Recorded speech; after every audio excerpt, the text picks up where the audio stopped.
Okay, today we're going to do an experiment with interfacings. Now I see a lot of new bag makers saying, what interfacing should I use when I make a bag? And a great many of us have got this sort of generic non-woven interfacing that you've bought from eBay or from one of the sort of sellers on Facebook. And people say, oh, I'm using that. It's in my bags, it's great.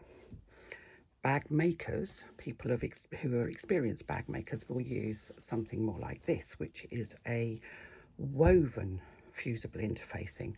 Now, I don't know if you can actually see, but it has a grain like a fabric does. Now, if I let me just cut it a little bit and pull it, and you can see that it tears along the grain of the fabric. And I don't know if you can actually see that, but there are threads that are sticking out. It's got threads in it like any cotton woven fabric. This stuff, however, if I cut it and tear it,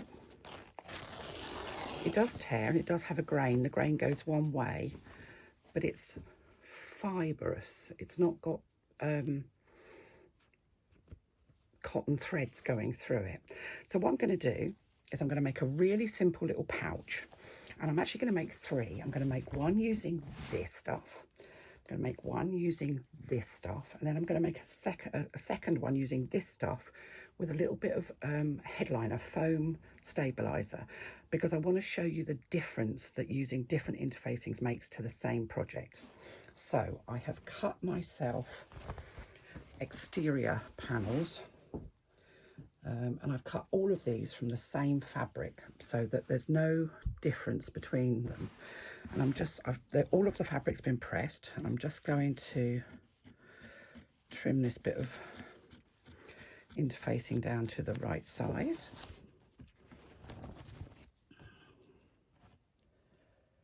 Before fusing it. And I'm only going to do one on each piece, because you don't need to see me interface 6 different pieces, or in fact 12 pieces, because I've got 2 exteriors and 2 linings for each piece. So this is the non-woven. This is what was sold to me as a medium weight. I think you can probably hear that. It's quite crinkly, quite papery. It's very shiny on that side, which is the sharp side that's got the glue on it. So I'm going to lay my fabric over the top of it. I haven't cut that particularly accurately. And I'm going to use my iron, and I'm going to press in exactly the same way as I would do with a woven interfacing. So I'm pressing from the center.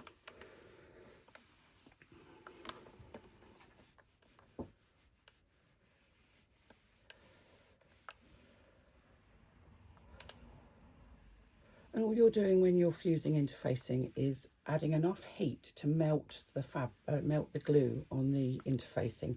You shouldn't be pressing your fabric per se. Your fabric should already be pressed. So just going over nice and evenly. I'm not actually putting any sort of weight on it. I can just move my iron with my finger. And I'm going to do both of my exterior panels and both of my lining panels with this for this particular pouch. We're not talking anything fancy, just a simple little zipper pouch. Now that's gone on there. It's adhered. There's not a problem with that. Doesn't look too awful. There is, however, already a wrinkle in the middle. So I'm just going to go over that again and see if I can get rid of that wrinkle, which I do appear to have done.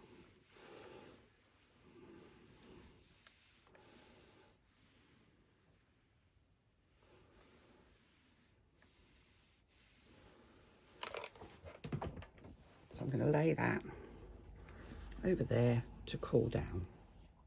Now I'm going to get another piece, and I'm going to actually use, well, I would if I knew what I did with them. There we are. I'm going to use my woven interfacing on this piece. Now again, I'm laying it with the glue side up, and this isn't as shiny, but you can feel that the glue side is rougher than the other. And again, I'm going to lay my fabric on top, and very quickly, and I am doing this very quickly because this is just an experiment. I'm just going to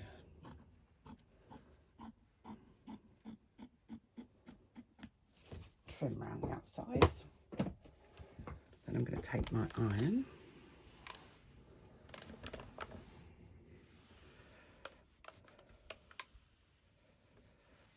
and again just running the iron over to melt the glue.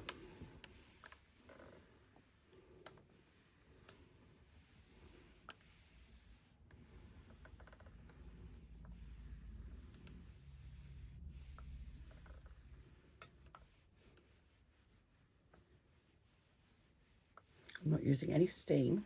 I don't use steam because I use a wool pressing mat. And if I use steam on the wool pressing mat, then it smells like a dead sheet, which is not pleasant. And that should be enough to adhere it. And that's fused okay, that's not a problem. Now let's look at the two together. One still seems quite flexible, it's quite soft. The other, however, feels quite cardy and stiff. And you can hear that it's cardy and stiff. Actually, that one makes a noise too. This feels softer, much softer, but they don't look radically different. This is fused just as well as this one has. There don't appear to be any wrinkles at this point. So there's not a lot to tell between the two. This does feel stiffer. This is the non-woven. This feels stiffer. It feels like it's got more body to it. Both of these are classed as medium weight interfacings, and this one definitely still feels softer. It just feels like it's got more bendability to it, more drape. This one, if I bend it, it just feels stiffer, and you can see it starts to retain the shape of the bends, whereas this one goes back to being flat. So I'm just going to give that a press to flatten it down, because that's not what I want to do. I just wanted to show you the difference when you start messing around with it. So I'm going to continue on, and I'm going to interface all of my panels, my lining panels and my exterior panels, and I'll come back to you when I start construction. Okay, so I've prepped all of my pieces. So these are my ones with the stiff interfacing. I've got 2 lining panels and 2 exterior panels. This is the one with the woven fusible interfacing. I've put woven fusible interfacing on the lining and on the exterior, but I've also got some headliner foam for the exterior on that one. And this one is all just woven fusible interfacing. Now I'm going to show you how I sew one of them. Because I'm going to sew them all exactly the same, so that there's no sort of obvious difference in the way I've constructed to make it look or feel any different. So this is one of my exterior panels, and I have a zipper. Now this is a very long zipper, and I've put a small zipper tab on the end. Now these panels are 8.5 inches wide by 6 inches high, and I've cut 1 inch squares out on each of the corners. And I'm going to take my zipper, and I've popped a zipper tab on the end, so I've cut that little metal bit off of the end and popped a zipper tab on it. I'm going to take my zipper, and I've made marks that are 1/2 inch in fact that mark's disappeared. Let's just double check that that's 1/2 inch though. Yeah, 1/2 inch in from the outside corners on both sides, and I'm going to lay my zipper tab against that 1/2 inch mark. I'm going to grab a few clips, and my zipper is facing right sides down, and because this is, I'm not even going to properly prepare my zipper, I'm literally going to wing it, because this is just an experiment. But I will wing all of them, so there won't be any difference. So I'm literally attaching my zipper along the top edge there, and I can cut this bit off because I don't actually need all of that. And at that point where the 1/2 inch mark is at the other end, I am literally going to, I'm going to do that folding thing that I do with my zippers, but I'm going to do it without gluing, because I can. And then I'm going to stitch along that top edge to secure my zipper in place using a scant 1/4 inch seam allowance.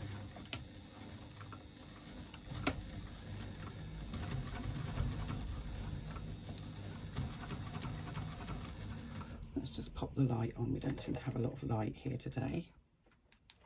Oh, that's bright. But that's better. Now we can see what we're doing. When I get to the zipper, I'm just going to raise my foot. When I get to the zipper pull, I'm raising my foot so that I don't get a bump in my stitching.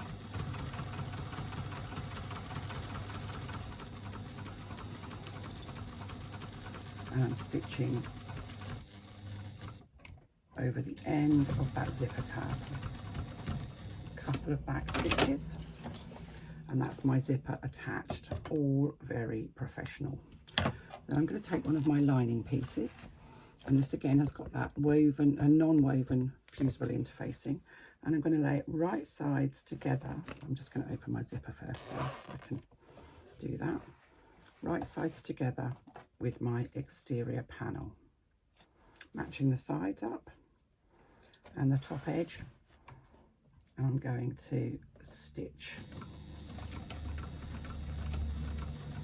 that in place along the side of the zipper. So I've made that zipper sandwich. Now anybody that's done the twist pouch or any of my other patterns will know that I am actually fudging this, but this is an experiment more than it's anything else. So if you're going to do it properly, please.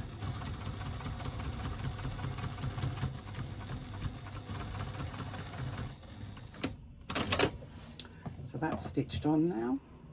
Let's get rid of my thread. Remove that last bit of zipper tape that I don't need. Open those two up. Fold the lining so that it's behind the exterior panel. I would press it normally, but because this is an experiment, I am literally going to finger press it.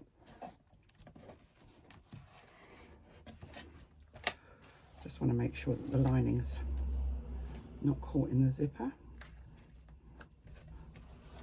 Because this is quite stiff, this interfacing, you can actually finger press it quite easily. And then I'm going to top stitch from the end of my zipper to the end of my zipper tab. I'm not even going to bury my threads. Sacre bleu. That's not something I do very often. Just go for it.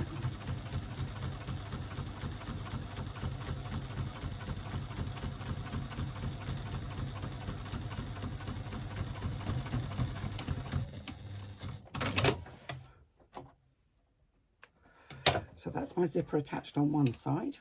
I'm going to take my other exterior panel. I'm turning my main panel over, and you can see that I didn't even change my bobbin thread. I've got blue on the bobbin. Oh, shocking.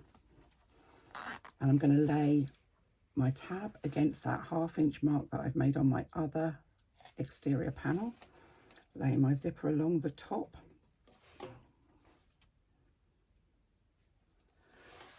And I'm going to attach my zipper. So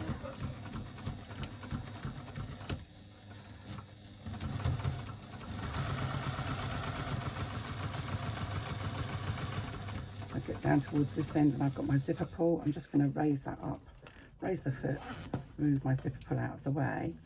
And at this second 1/2 inch mark,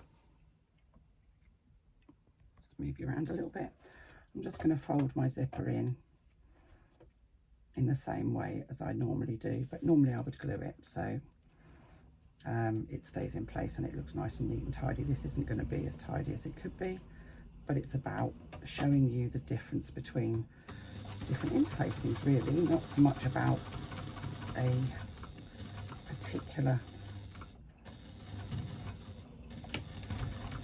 technique. I'm going to take my second lining panel and I'm going to lay it right sides together with the zipper that I've just sewn. I'm going to do the zipper up first though, so that I get to the zipper pull right at the end of my stitching.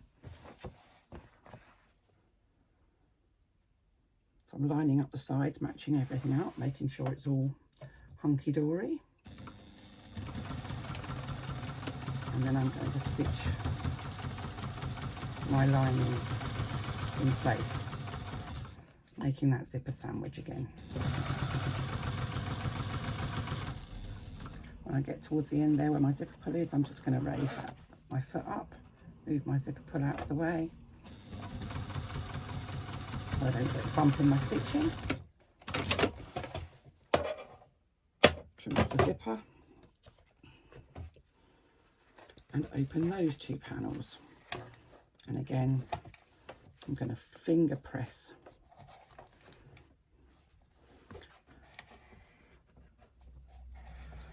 just to make sure. It's not the best fitted zipper, but it's not an awful fitted zipper considering I'm not actually measuring or taping or gluing or clipping. It's not awful. And again, I'm going to top stitch from the end of my zipper tab. Just doing one back stitch at the beginning because I'm not burying my threads.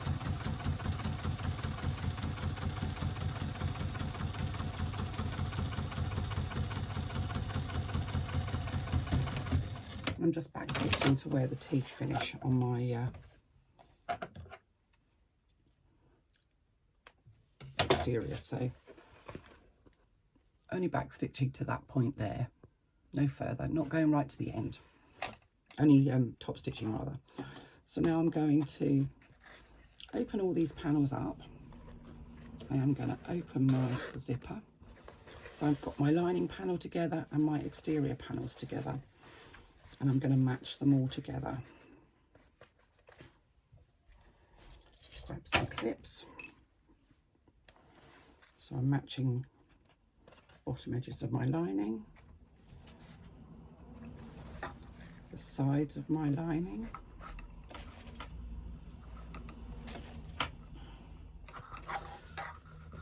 when I get to where that zipper tab is in there, I'm going to push the zipper tab upwards towards the exterior fabric, and I'm going to match up those seams where the lining and the exterior meet, and I'm just going to open up those seams.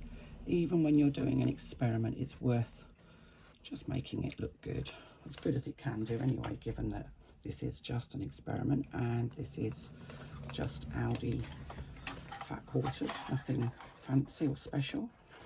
So I'm going to continue to match all the sides up.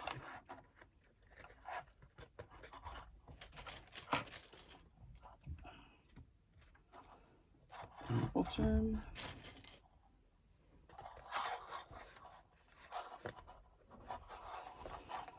And on this side where we've got the two pieces meeting, the lining and the exterior, again I'm going to just use my fingernails to open up those seams on the side, clip them so that they're together.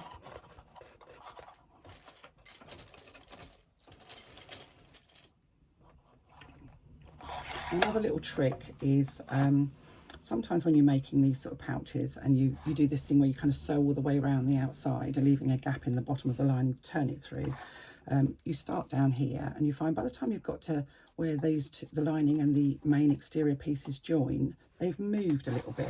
So I find, let's just thread my machine up again.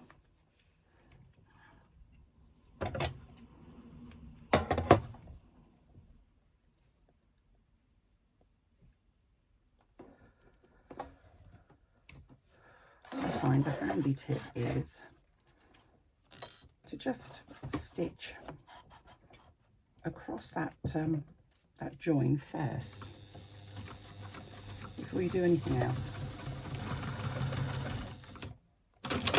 Just a few stitches just to make sure that that's joined. The same on the other side. It stops that seam from kind of moving so that you don't end up with your lining showing on the outside of your pouch.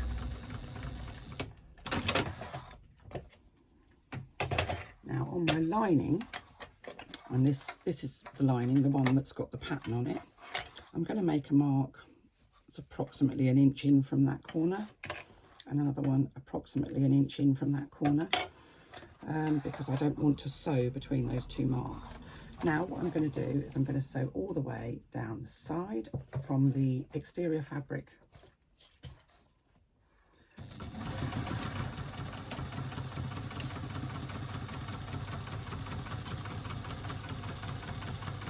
Going over those few stitches that you did at the seam there, coming all the way down to the bottom, and I'm using a 1/4 inch seam allowance here because this is only a little tiny pouch, so I don't really need anything bigger. So I've gone all the way down one side. I'm going to do exactly the same on the other side.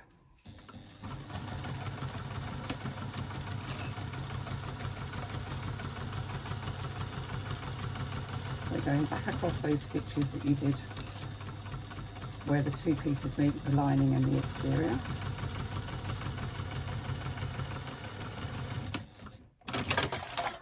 Then I'm going to stitch across the bottom of the exterior fabric. So my plain fabric is my exterior. So I'm going to stitch across this bottom piece.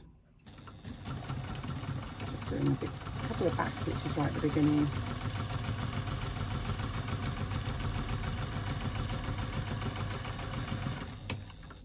And at the end. Now I'm just going to take those clips off of there because now I just want to pop my hand in, and you've opened your zipper, so you should be able to get your hand in. And normally I would open all of these seams and press them, but I'm not going to because we are not, this is an experiment. So I've put my hand in so that I can splay that corner to box my corners. Now I'm going to open up the seam on the bottom. And I'm going to open up the seam on the side and make sure that my seams match.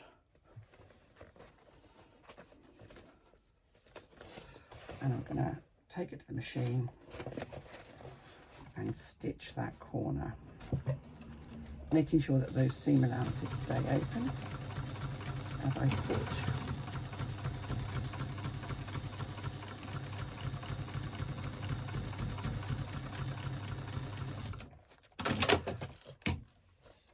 And I've gone back across that twice, and I'm just going to trim off the excess seam allowance there. So I've just taken it down a little bit, and you can see that those seam allowances are still open on both sides.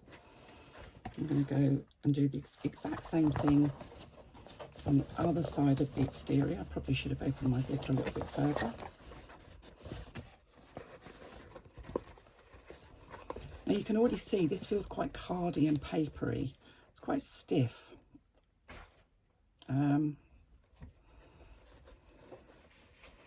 So I'm opening up those seam allowance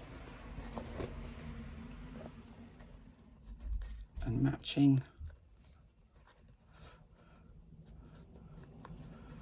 the seam allowances. I'm not clipping, I'm just going to stitch.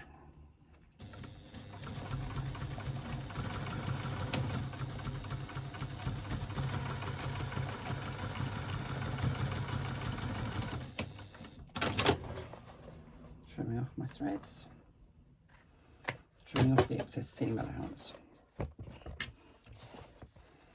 Right, now I'm going to stitch from the cutout corners, so from here to these marks that I made along the bottom edge, no further than those marks because I need a gap to turn this through.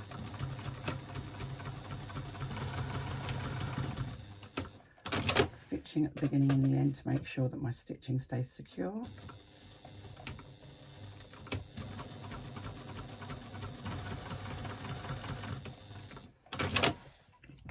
I'm going to pop my fingers into that hole that we've got at the bottom of our lining, open up the lining to box those corners.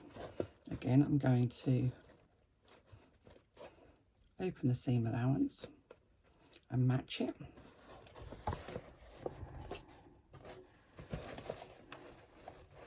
Before stitching. Now, unlike anything else that I've ever designed, I haven't actually shaped the lining at all, so the lining is exactly the same size as the exterior. But actually, because this doesn't have any foam or very much thickness to it, it shouldn't be too much of an issue.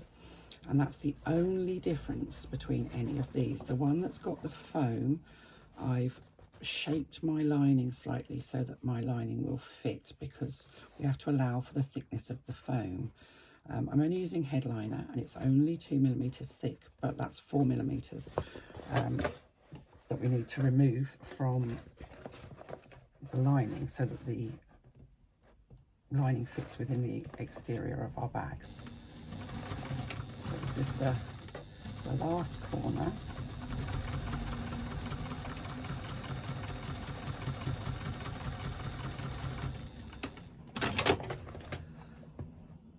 And I'm going to trim off the seam allowance. And that's it.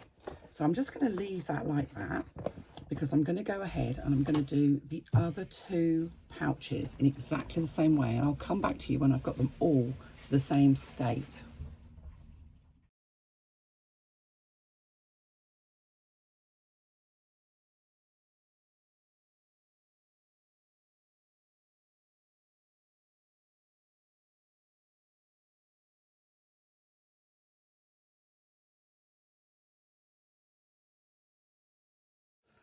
Okay, so we now have 3 pouches, and you've watched me sew them, so you know there's no difference. The only difference is that I've trimmed the seam allowance, trimmed the foam from the seam allowance on the one that I used a bit of headliner in. Other than that, they're all constructed in exactly the same way. So they all have this gap in the bottom of the lining, so I'm going to turn them through. And normally I would press all of these seams out. I'm just not going to, because this is just an experiment. So let's pull this one through. We're going to do exactly the same with all 3. I'm just going to pop my fingers inside and push out the bottom corners there.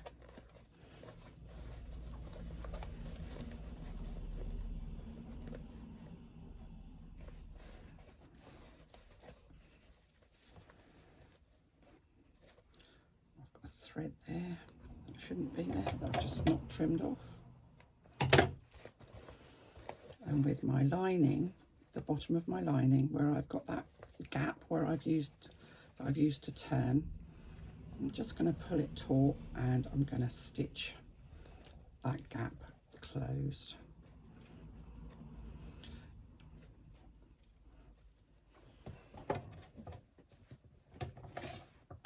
So I'm folding those raw edges in, and I'm just going to stitch an 1/8 of an inch away from that folded edge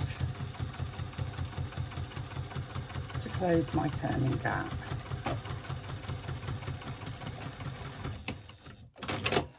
And then I'm going to pop my lining into my little pouch, pushing it down into the corners. I'm pushing out my zipper tab to make sure that it sits nicely.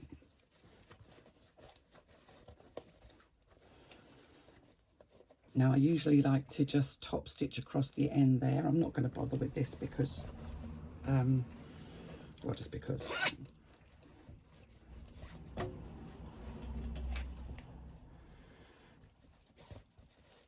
So there we have one small pouch. Now I'm going to do the same with the other 2. And then we'll have a look at our small pouches. So I'm pushing, this is the one that's only woven fusible interfacing.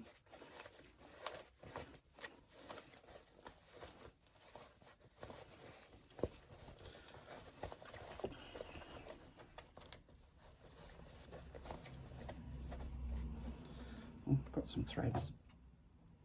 I haven't been overly careful doing this, it has to be said, so.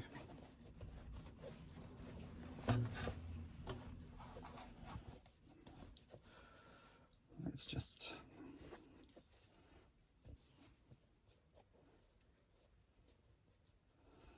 fold those 2 edges in where I've made my turning gap.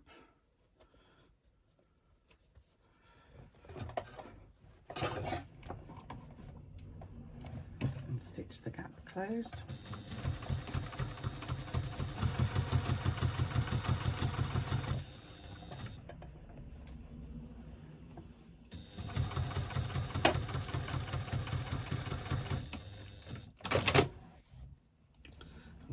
push my lining back into my exterior. Pop my zipper tab out.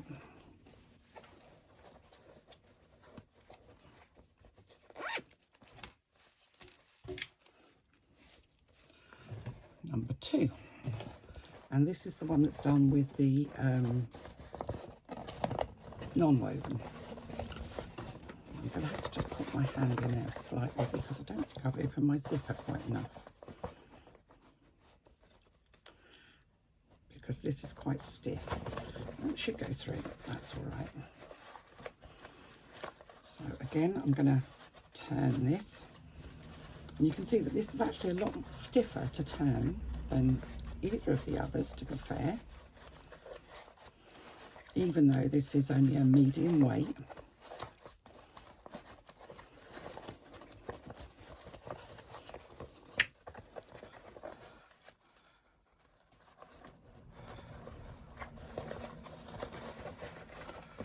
Let's just push my corners out on my exterior.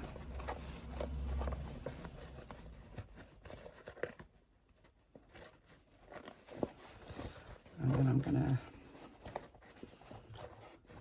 fold in the edges on my lining so that I can close that gap.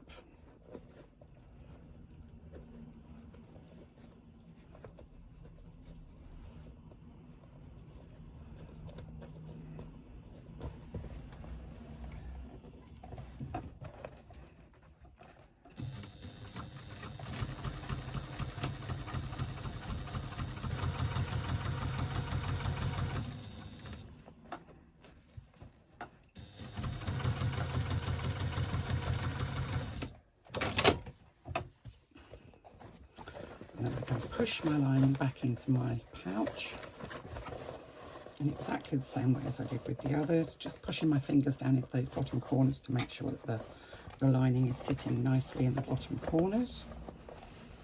Use my finger to push my zipper tab up at the top.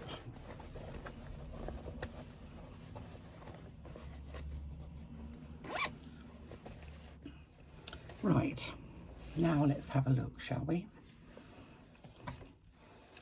This is the woven interfacing with headliner.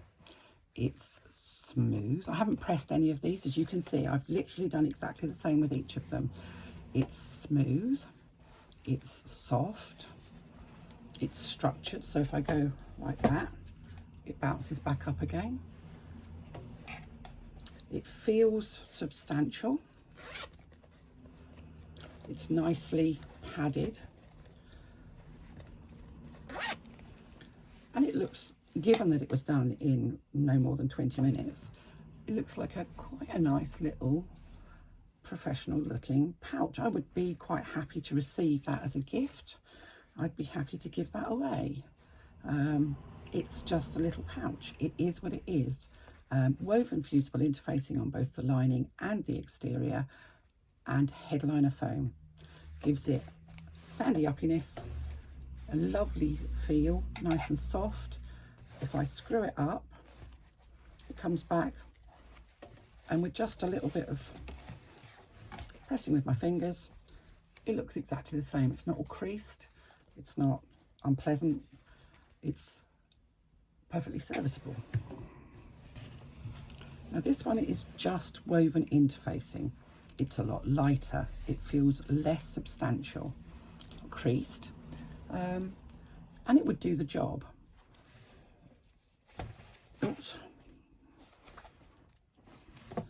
It does pop back slowly, but not as well as the foam one. You'd have to kind of straighten it out. It doesn't feel very substantial. There's no, you can actually, if I hold it up to the light, I can actually see daylight through it because there are only effectively 4 layers of fabric there. It's not creased, but it's not, it's a bit gutless, if you can kind of feel that, because it's just got interfacing. It doesn't have any stabilizer. The difference between interfacing and stabilizer is interfacing is to strengthen your fabric and give it durability. to reduce the stretch in your fabric. Even woven fabrics have stretch in them. And stabilizer is to give your project body. It's to give it standy-uppiness. It's to give it more structure. It's about structure. That's okay. But if I were being given one, I prefer the foam one. Now let's look at our non-woven interfacing. Even just looking at it without touching it very much, I think you can probably see, you can see the creases. Those creases are on the outside. Those creases are on the inside. It feels papery. It feels cardy. It feels not very nice, to be honest. If I press this, and I can press it, what will often happen is it will go flat, but then the interfacing will start to bubble on the inside, because you can't see, for some reason, and I don't know why, because with woven fusible interfacing, if it comes off, you can press it on and it will go back on again. With a non-woven fusible interfacing, once it's started to come off, that's it. It just bubbles at that point. This will never, ever sit flat. And I've just literally made this. So, you know, if this is not going to sit flat now, it's never going to sit flat. It feels papery. It feels cardy. If I squash it down, it kind of stays squashed because it's like paper. It's like card. So I think that that probably shows you quite well why we use the interfacings that we do. Woven fusible interfacing with a light foam. This is headliner foam, so we're not talking about Styleville. This is a tiny little pouch. So using Styleville or one of the preparatory bag making foams would have been probably too much for it. It's just a little pouch. I mean, the pouch is 6 inches wide at the bottom by 4.5 inches tall. So we're not talking about anything that's very big. But this has created a smart looking, I haven't even finished off the bottom. I usually would have opened the seam and pressed that bottom and stitched along both sides of the seam to make that nice flat bottom. But you can see that that one sits nicely. It looks nice. It feels substantial. If you crease it, press it up, press it down, it kind of comes back on you. It's nice. This one looks okay, but it is quite, there's not much to it. This one, well, you can see where I squished it, it's still squished. Non-woven fusible interfacing has a place in sewing, but I don't believe it has a place in bag making. This is my personal opinion. But I just wanted to kind of show you, and I don't know even if you can see how creased that is. It really is quite badly creased, and I'm doing nothing to make it like that. I've squashed it down in exactly the same way as I've squashed that one down. That one just goes back. That doesn't, it stays creased.